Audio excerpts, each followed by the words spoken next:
Good morning. It's a pleasure to welcome you to our session today on AI and investigating AI. This session is going to be in English. I'm just putting that out there. If anyone wants to grab their translation mics, this would be a good time to do so. So I am Fatima Farag. I am an Egyptian journalist, and I am the founder and director of Wilad al-Balad Media in Egypt, which is a company dedicated to supporting and developing hyperlocal content across the country. And it is my great pleasure to be with you today here at ARIJ and moderating this session with Gabrielle Geiger, who is an investigative journalist at Lighthouse Reports. Now, Gabrielle, you're going to be talking to us more about what Lighthouse Reports does.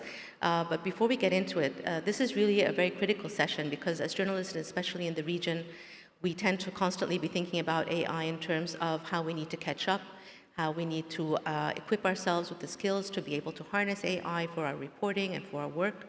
But today we're also going to be looking at sort of a different context of thinking of AI and how we also report on unethical and unresponsible practices that use AI as their agents of work.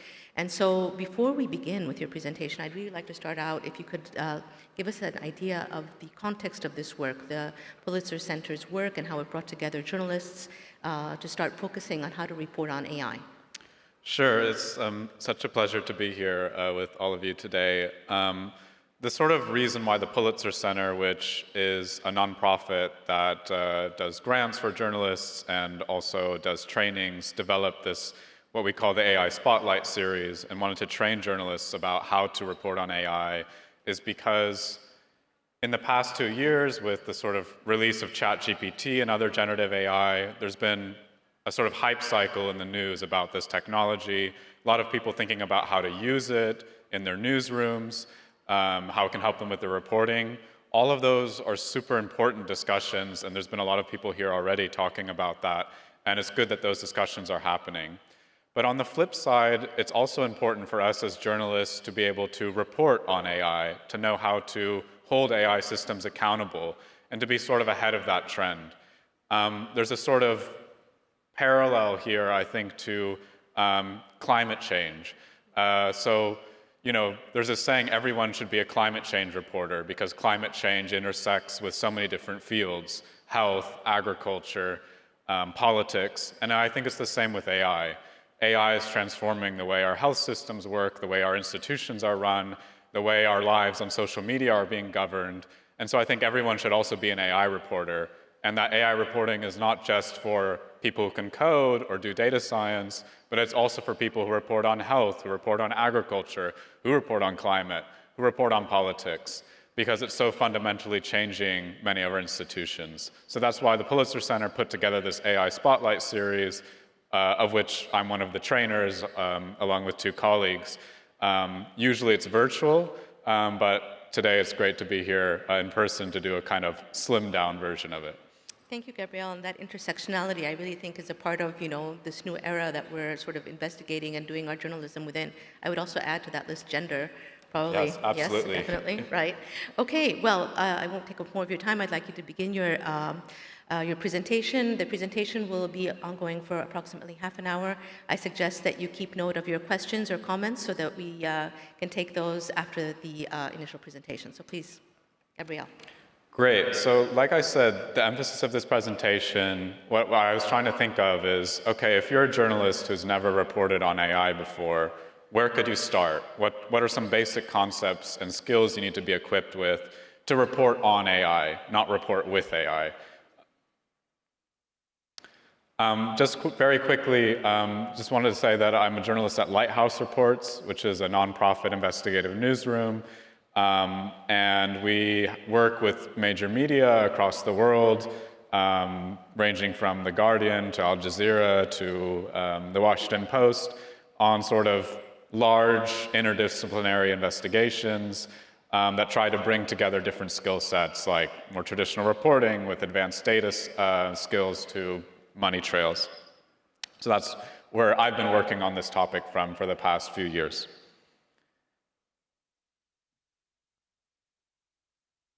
It's really difficult to start talking about AI without defining what AI is, because many people use it in different ways. And so a definition that we like to use is we define artificial intelligence as a name for a sort of large set of technologies that are supposed to, in one way or another, mimic human capabilities. And most fundamentally, AI is the combination of data plus computing power. So that formula is what creates artificial intelligence. And I'm going to talk a little bit more about what I mean by that.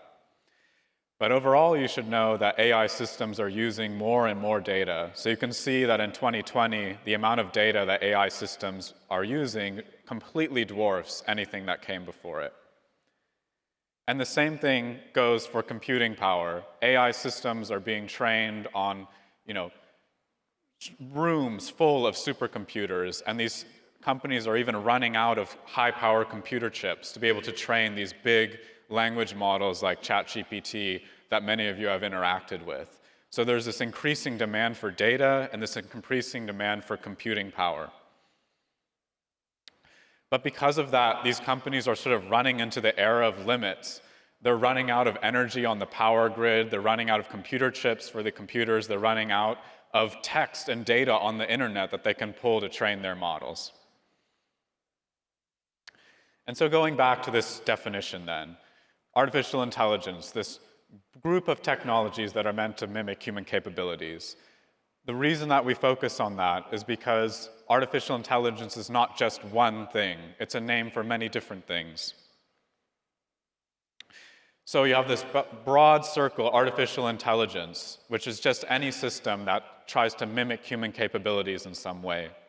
Then you have machine learning. These are systems that learn from data. And then even within that, you have deep learning. These are systems that learn from tons and tons of data. And then you have, even within a smaller circle, this word generative AI that you may have heard of. AI systems that learn from big data to sort of produce new things, new text, new images. And the basic way that an AI system is built is that you start with a data set. And you run that data set through an algorithm that tries to find the different patterns inside of it. And those patterns are captured inside a model. And the model, so the AI model, machine learning model, is like a map that stores all these different relationships inside this data, all the patterns it's found. And then you can feed your model new data, and it's going to give you back an answer. It's going to make a prediction, or try to classify something, or generate new text if it's like ChatGPT. So this is the sort of basic pipeline of how AI works. And it ranges, like in the end, it's not magic, it's statistics. And some of it is very simple statistics that you may have learned in your algebra class, and some of it is really fancy statistics that try to mimic the way neurons and synapses fire within our brain. And this simplicity is kind of what makes it so powerful and what makes it so alluring to use. So any data can become a model. A data set of faces can become facial recognition model. MRI scans can become cancer diagnosis model. Audio clips can become speech synthesis. Our purchase history can become a model that tries to recommend products. But the point is just because you can turn data into a model doesn't mean that you should. And it can be the sort of root of a lot of problems. One of the types of AI systems we're oftentimes seeing is predictive policing, systems that are trained on historical arrest data to try to predict who will commit a crime in the future. But the problem is if that data in the past was flawed, if it contained biases, if certain ethnic groups or racial groups are more likely to be arrested in the past, then that model will reflect the same biases that are in that data. So with all of that in mind, I want to kind of take you through a simple framework for AI reporting. And where the genesis of this was me and the two colleagues that I made this with, Karen Howe and Lam Tuevo, thinking about what do we wish we had known when we had started reporting on AI. And we really quickly settled on this idea. We wish we'd had a sort of framework for the different types of stories you can tell and the different types of topics you can investigate when it comes to artificial intelligence. And this is what that framework looks like.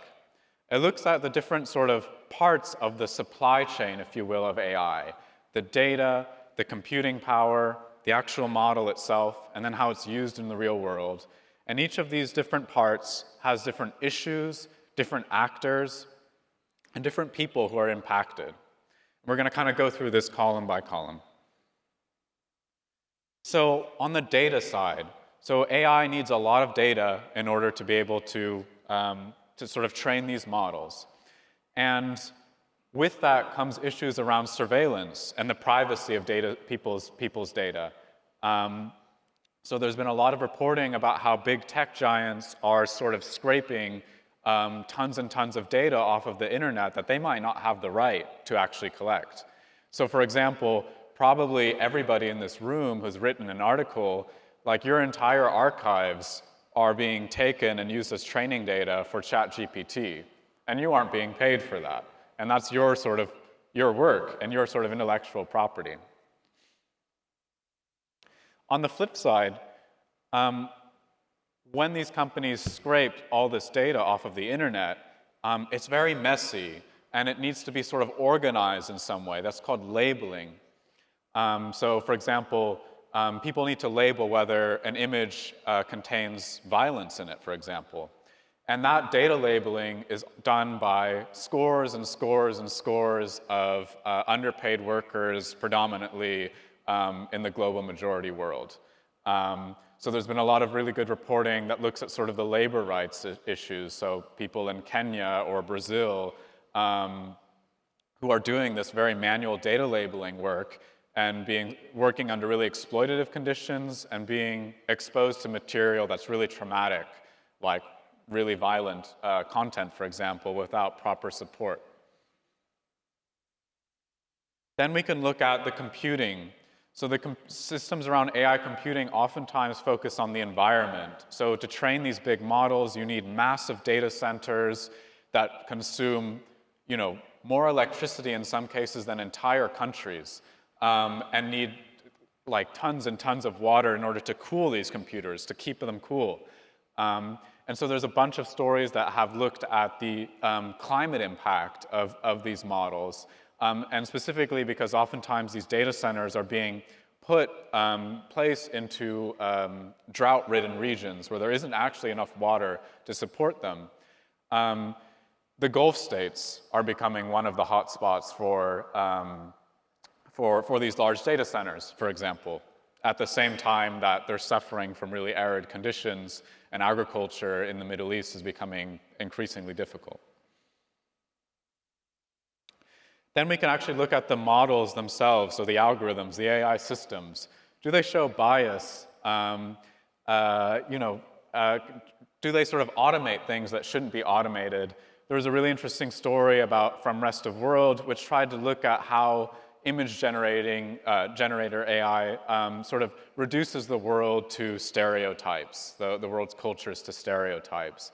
Another really important thing here is also around gender stereotypes as well. So oftentimes AI image generators are reproducing gendered stereotypes. So AI bias is the thing I've probably spent the most time looking at, which I'll talk a bit more about in a second.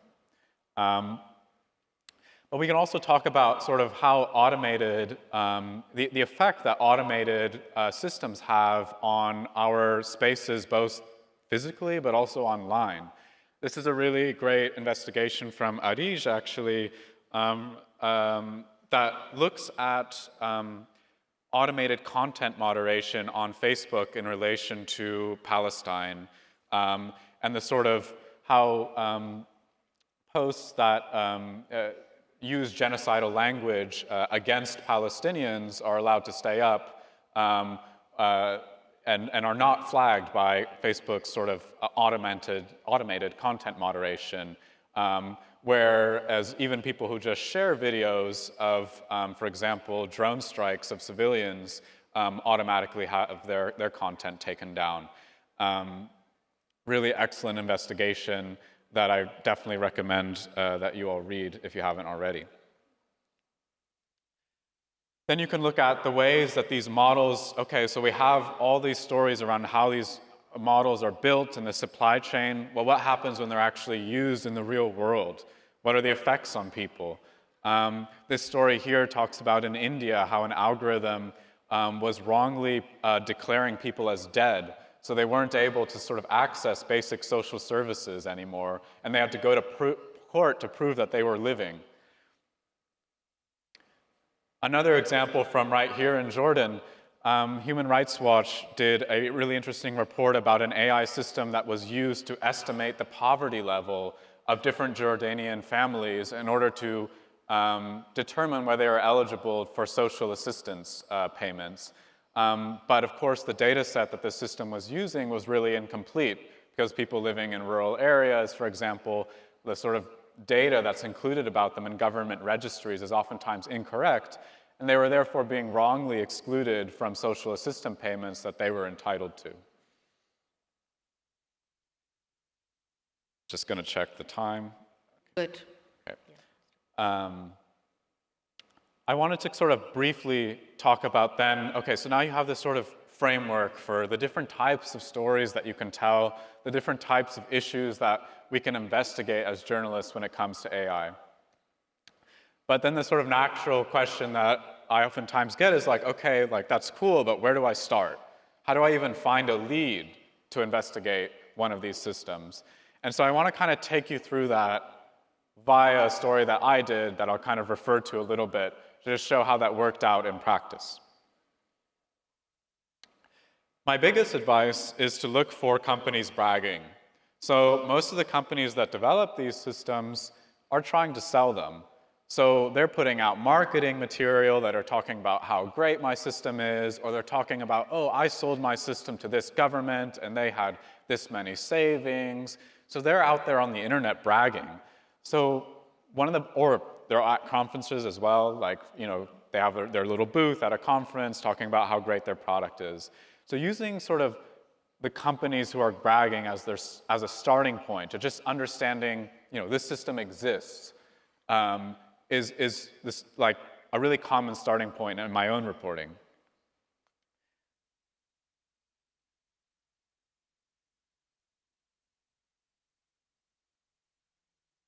I don't know if my... Have a technical issue? Okay, wait. I think it caught up now, but I need to go back. Thank you. And that's how it started in my reporting. So I found a marketing material from a big multinational company called Accenture Consultant that was talking about a system that it had built in the city of Rotterdam in the Netherlands to try to predict who was committing fraud on social welfare assistance. So this is money that people receive when they lose their job to sort of help them feed their children or be able to pay basic rent. And this company was bragging about a system it had built to figure out who was cheating on this money, who was committing a crime. And it promised in its marketing material that this system was unbiased, that it was efficient and unbiased.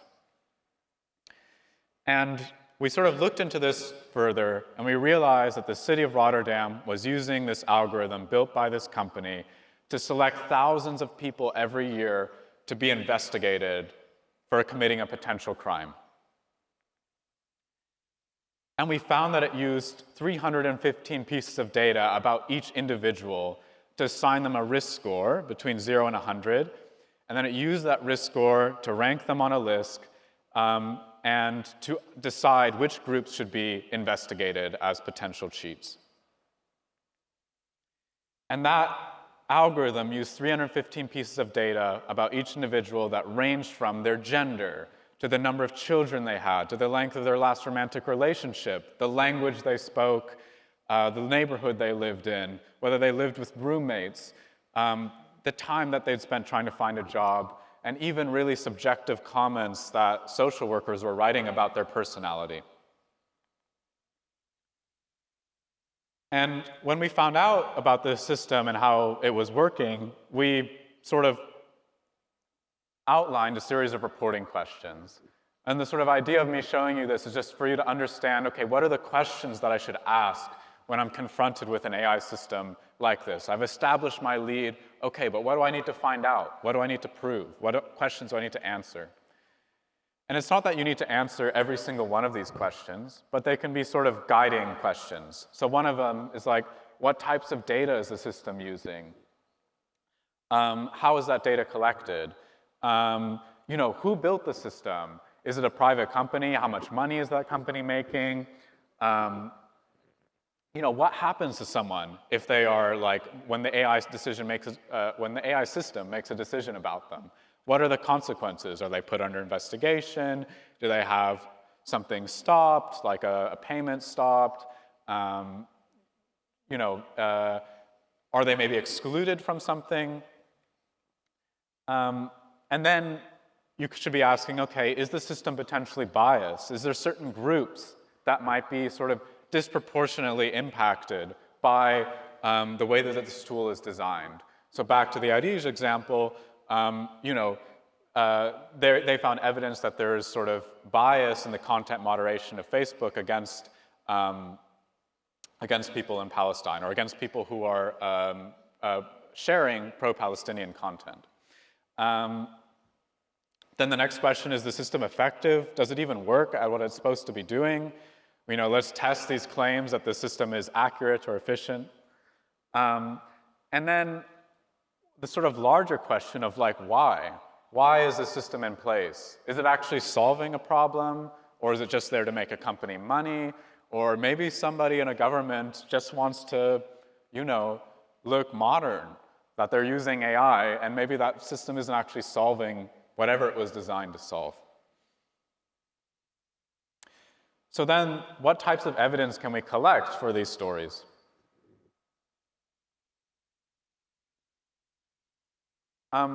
So different types of evidence, like on the sort of document level, you can get technical documents about how the system works, PowerPoints, you can get like user manuals, you can get contracts, product proposals, you can get human testimonies, of course, the people you can speak with, like caseworkers, data scientists, people in government. You can speak to civil society. All of these different things can act as evidence for your story. With that being said, you don't need to do it that way. The sort of ARIJ story is a great example of how you can sort of work around not having, in the case of ARIJ, they didn't have the code behind Facebook's content moderation algorithm, but they were still able to test it and sort of like prod it a bit and try to document, okay, which cases are taken down, posts are taken down, and which posts aren't taken down. And a key point here is that you don't have to sort of reinvent the wheel. So if you might be asking, okay, I'm not a data scientist, like how do I do this? Partner with academics who might be doing this research. And that's exactly what they did in the ARIJ example, was to get assistance from academics who had been developing different methodologies for testing content moderation bias on Facebook, for example. So lean on the sort of academic community if you don't have the technical expertise to do everything yourself. Maybe you can do some of it and you lean on academics for certain points. That's certainly what I did. Maybe you have really no technical expertise and you lean on them a lot more. And the sort of broader point here is that, of course, these are stories about technology. So in our case, we actually obtained the programming code and the training data, and we ran an experiment and found that the system was discriminating against women, against parents, against young people, against migrants, and even more so people at the intersection of these categories. So we could do some sort of statistical data analysis. But we didn't also need, in addition to that, and just as valid of a storytelling archetype is seeing as this about stories about people. So we also, talked to the people who had been wrongly flagged for investigation by this system, who were in sort of the key demographic that was constantly being wrongly flagged as cheating were single Moroccan mothers, single young Moroccan mothers. And so we went to them and sort of told their stories. We did this sort of fancy technical piece And then we did this human piece, and I will say that the human piece actually got a lot more reads than the fancy technical piece. So just to say that you don't need access to the algorithm itself to tell a really compelling story. And just one point before we move to the Q&A that I just want to highlight is, again, this thing like, do I need to know how to code in order to investigate AI? No, absolutely not. This is a story for people on all sorts of different beats. Gender, people doing the gender beat, on health, social services, politics, environment, agriculture. It's for all of you, basically. And the purpose of today is to just very quickly try to arm you with some of the basic concepts you need to take on this reporting. Thank you, Gabrielle. That's a lot for all of us to digest, and a lot of valuable insights in that presentation. I'd like to actually go back before I open up to the floor and question you a bit more on that point that you brought up actually at the end.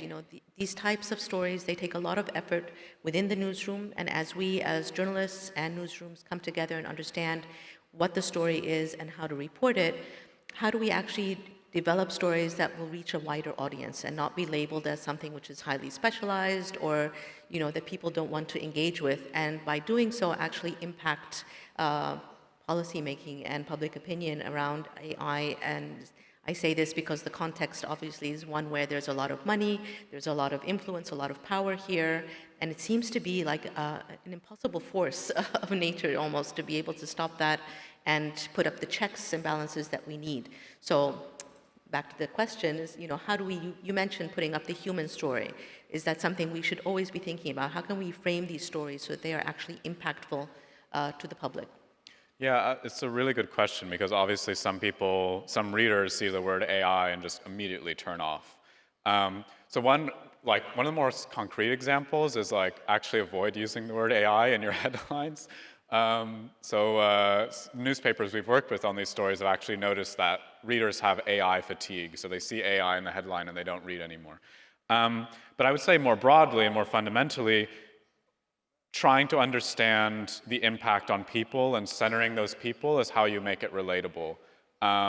So for every story that you're doing about AI or technology more generally, what's the impact on people? Why does this matter? I tend to think that sort of more abstract stories about privacy, although important, people don't care about that much as a general rule. But if you sort of frame it around an impact, a tangible impact on someone's life, or a tangible impact on a conflict and people's perception of a conflict, as is the case in the ARIJ investigation, that's how you sort of get readers engaged. And also how you get people in your newsroom to care, because the editor might also be saying, well, I don't get it. Why are we giving space to this? But if you can sort of show the sort of flesh and blood of your story, then they're more likely to be convinced. And when we have seen major changes around because of AI reporting, it's been because journalists or civil society have been able to illustrate large-scale harm to people. I think the ones that haven't been able to establish that have had maybe less impact. Thank you for that. But you laid the process out so nicely that it almost seems simple, but of course it is very complicated. And many people in this room and joining us online represent small organizations, under-resourced. They could be freelancers. So when you don't have the Pulitzer Center sort of, supporting your work, is it really realistic to think that we can take this on, and in what are the parameters or the realistic objectives that we could put for ourselves when considering this? Yeah, absolutely. It's a really good question, and it's actually interesting because it's something I've been thinking about more and more of. I've been helping a few smaller metropolitan newsrooms take on AI investigations just sort of on the side, and this is of course a big question. Also because you have a million other things competing. My advice would be, the way I've seen this succeed in sort of smaller, under-resourced newsrooms is to break it up into smaller parts. So you don't have to just go for the one big story and, okay, you invest a year of your time and, it can cost a lot of money to, of course, do that. But if you break it up into smaller chunks and just say, okay, we're going to investigate this really specific question related to this AI system that's deployed in my city. And that's going to be our first piece, maybe just raising questions. And then you sort of serialize it for your readers. Then you can kind of break it into smaller chunks and make sure that you're sort of getting outputs for the work you're doing along the way.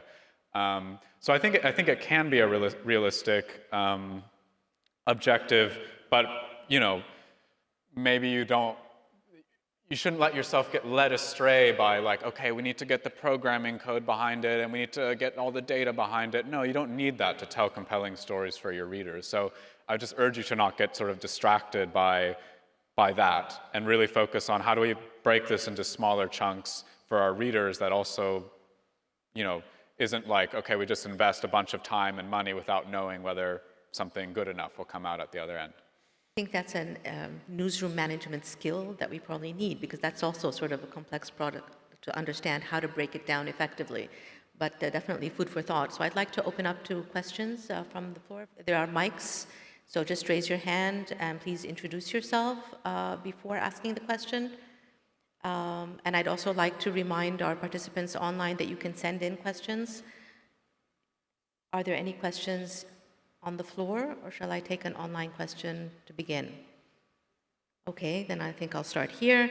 And a question from Sana Al-Bashir on how she can protect herself and her privacy, and also the privacy of other AI users when doing this reporting. Yeah, it's a really good question. I mean, unfortunately, much of our data has already ended up in the training data sets of these big language models, large language models. So some of the ship has sailed, but a few sort of concrete tips if you're using AI in your reporting that I really have to highlight, especially in the Middle East context, is to be really careful about what materials in your journalism you're actually putting into generative AI like ChatGPT. So for example, if you're doing an interview with a really sensitive source who it's paramount that their identity is protected, don't put that interview into ChatGPT and ask it to summarize it, because now OpenAI has that in their training data. So that's one way to sort of try to protect your privacy to some extent, or the privacy of your sources.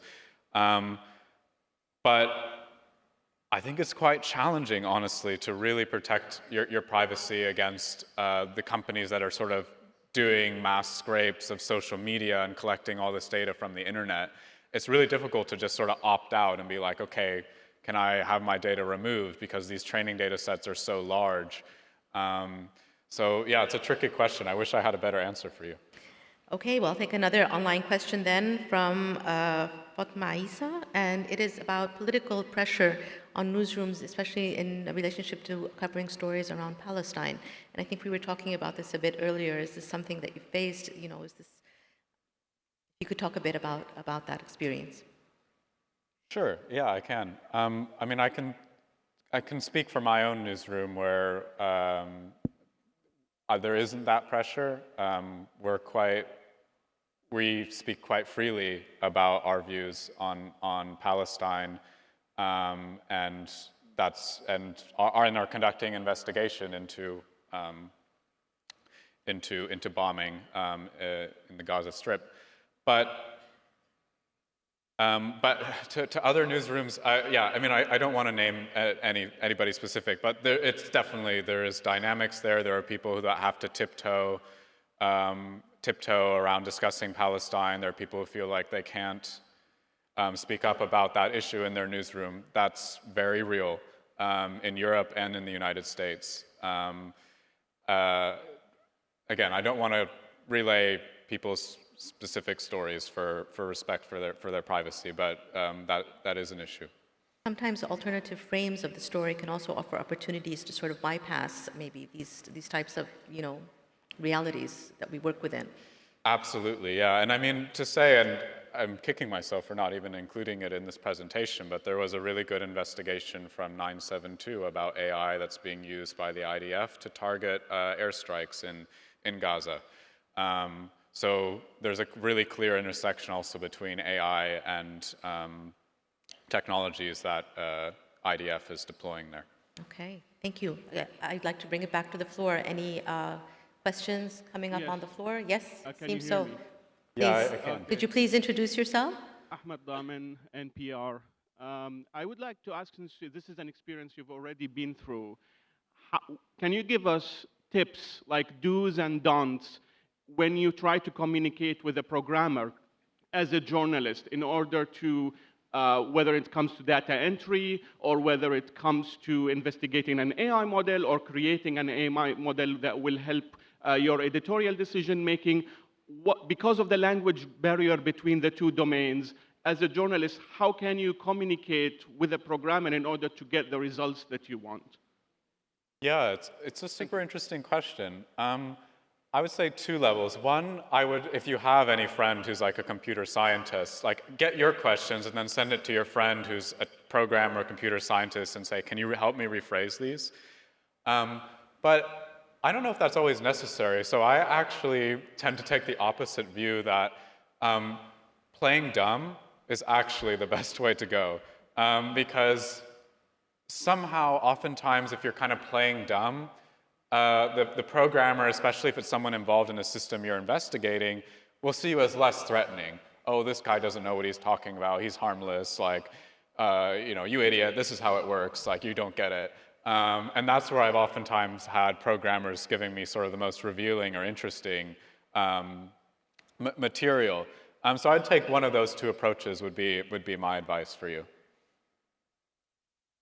Any other questions? Yeah, Yes. thank you. This is ARIJ Sharif. I'm the MENA director at the SecDev Foundation.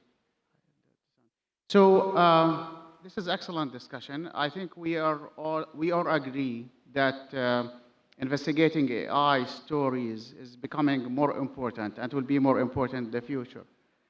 My concern is learning from the history that we keep this field also still exclusive to some organizations, labs, or universities.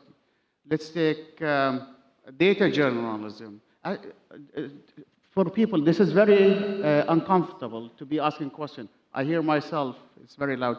Anyway, data scientists, for the last 10 years, we said that this is very important, but it's still being done in training courses here and there, very expensive. Why didn't we mainstream some skills at university levels, colleges?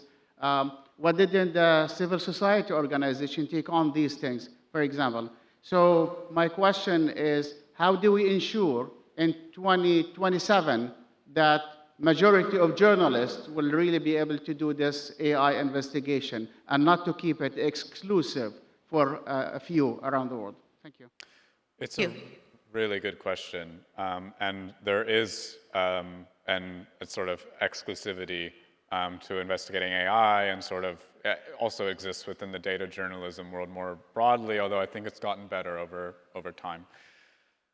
I would say there's a few different things. For one, I think to investigate AI, you don't need to have a data science background. You need to be familiar with the sort of key concepts and the problems that can arise there. And I think the sort of bar for clearing that bar is not as difficult than teaching yourself how to program in Python, for example. So I know a lot of reporters who are reporting on AI, but they don't know how to program or they don't know anything about data science. Well, don't know anything about. They don't know how to like do proper data analysis, let's say. So I think part of making it less exclusive is also tearing down this myth that you need to be that way in order to investigate AI. You know, more generally, I would say that if there's any room in your newsroom to have a certain member of staff make space for them to teach themselves some of these technical concepts or data, like data analysis, that could be a worthwhile thing to do, and one way of sort of breaking down these barriers. And I think that it's interesting because, like, for this AI reporting, like, it wasn't just so Europe was like quite behind on AI reporting as well, compared to our colleagues in the United States, for example, where a lot of the first reporting on AI really started. So it's also, I think, sometimes a question about emphasis and sort of tearing down this myth that, okay, like you need to have, you know, a computer scientist in your newsroom in order to investigate this. It's more about sort of familiarizing yourself with these technical concepts and then deciding to, okay, like let's spend some time investigating this. And that's why, in Europe, it wasn't a priority for a long time. So Europe was maybe 7 years behind the United States, I want to say, in investigating this topic. So yeah, it's not a great answer to your question. I think there's a lot of different things at play here. But like the overall point I would make is that it's more about understanding the different issues that arise from deploying AI and how you can investigate them rather than competency in data analysis, for example. Well, that answers to several of the questions that are coming in online as well. And there's sort of an overriding one here, which is, you know, coming in from Ahlam Jamal. How do we keep up, you know, the changing algorithms, the fast pace of change, especially I think here in the region with language barriers as well. It can seem daunting just to, you know what's the next new thing. So could you guide us, for example, in terms of platforms, partnerships, you know, areas that could support helping newsrooms and journalists, individual journalists, keep up? Absolutely, yeah. I mean, it's a really good question, and it's hard for me to keep up too, and I'm someone who follows this topic a lot. So I would say, like, first and foremost, there's a few really good thinkers in this space that I'd recommend following on Twitter. And if you want to come up to me after, I can show you their exact account. But one of their names is called Arvind Namarayan, who's a professor at Princeton. And he's like constantly tweeting about different updates, but also from a very accountability-driven lens. So he's like a great way to sort of keep up with stories that are coming out. That's like a very practical thing to keep in mind. Secondly, I would also say that it's not about keeping up with the newest trend in AI all the time. For example, there's simpler AI systems that have been around for a long time, like the one in Jordan that Human Rights Watch did.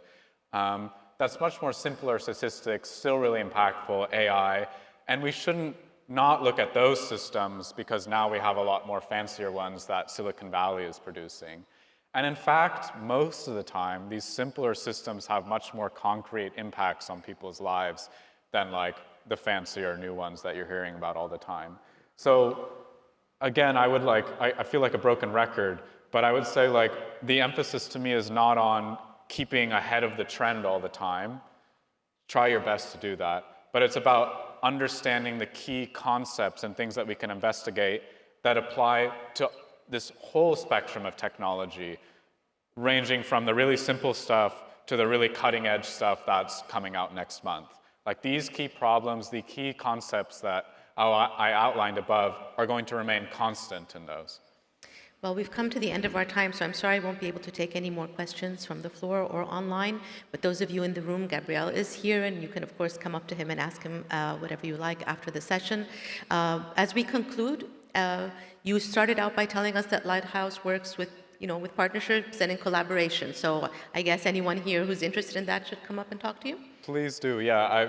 I thank you for bringing that up. The other thing to answer the question that we just had, if you need some help with a story or you have an interesting idea, reach out to Lighthouse. We're always working with different newsrooms and collaborating. That's how our model works.